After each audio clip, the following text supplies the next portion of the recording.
Pour accompagner les centres PMS dans la mise en œuvre d'activités orientantes dans les écoles avec les élèves et les enseignants, nous avons développé plusieurs outils, un support visuel, des animations vidéo et des activités à faire en classe que nous vous présentons maintenant. Le support visuel que nous avons développé présente le parcours d'orientation comme un parcours de randonnée en montagne.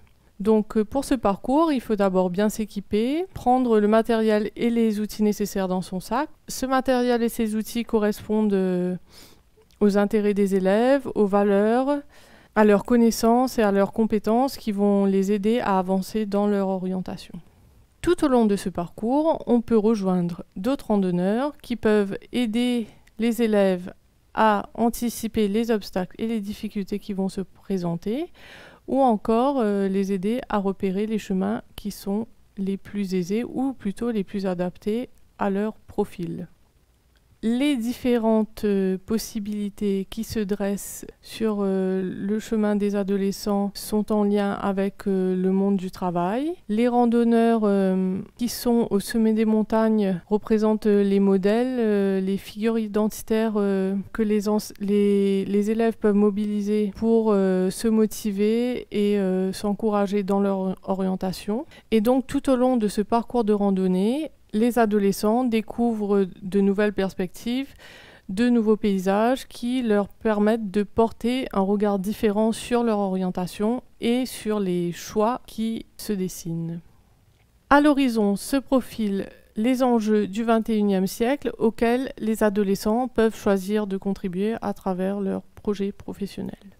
L'objectif de la carte de randonnée est d'offrir de la visibilité sur le parcours d'orientation qui peut s'avérer complexe à cause des différentes dimensions à explorer. Cette visibilité est utile pour les élèves, mais aussi pour les enseignants et pour l'équipe des centres PMS. Elle est utile justement puisqu'elle permet d'identifier les domaines pour lesquels beaucoup d'activités ont été développées et d'autres domaines pour lesquels moins d'activités ont été développées et de voir justement quels sont les besoins pour accompagner les élèves dans leur orientation.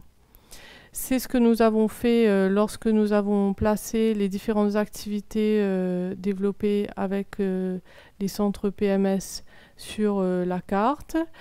Ça nous a permis d'identifier des pistes de développement pour 3 groupes d'activités supplémentaires qui sont basés sur des animations vidéo. Donc il y a une animation vidéo sur le profil des adolescents au XXIe siècle et leurs besoins en orientation, qui répertorie les différentes compétences des adolescents de ces nouvelles générations. Et à partir de cette animation vidéo, les adolescents peuvent travailler ensemble à définir leur propre profil en fonction des valeurs qu'ils trouvent pertinentes et qui représentent leur génération, selon eux.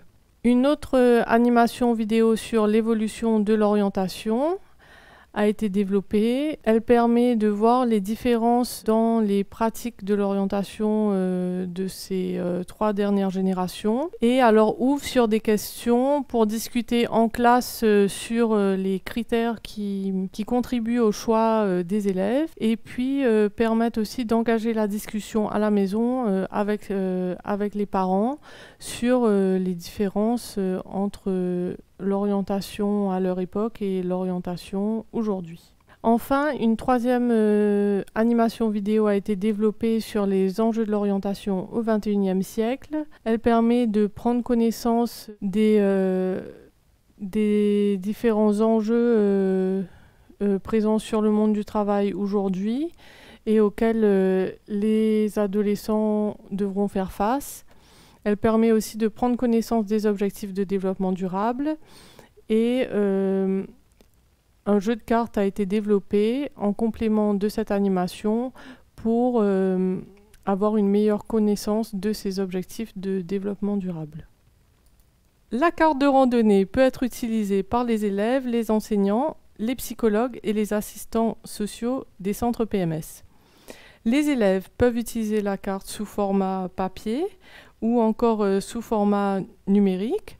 Et l'idée est qu'ils puissent repérer tout au long de leur parcours les différentes activités qu'ils auront fait avec l'équipe PMS et éventuellement avoir une trace des différentes productions réalisées dans un portfolio qui peut être encore une fois sous support papier ou numérique.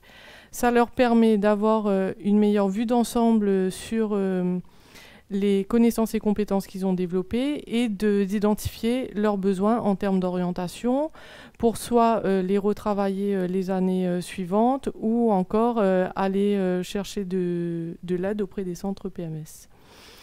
Les enseignants, eux, peuvent avoir la carte en fait sous forme de poster dans leur classe ou encore sous forme numérique. Ça leur permet d'avoir une idée des activités qui ont été faites les années précédentes avec les élèves et de pouvoir construire sur ces activités. Et aussi, si la carte est affichée dans la classe, ça leur permet d'avoir en tête la question de l'orientation qui est toujours présente à l'école et dans l'éducation.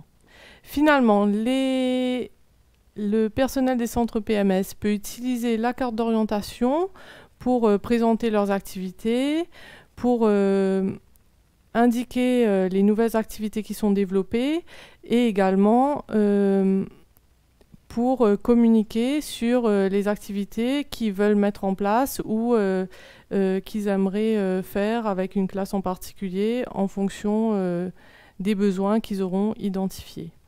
Voilà, dans l'ensemble, cette carte permet d'avoir une plus grande visibilité sur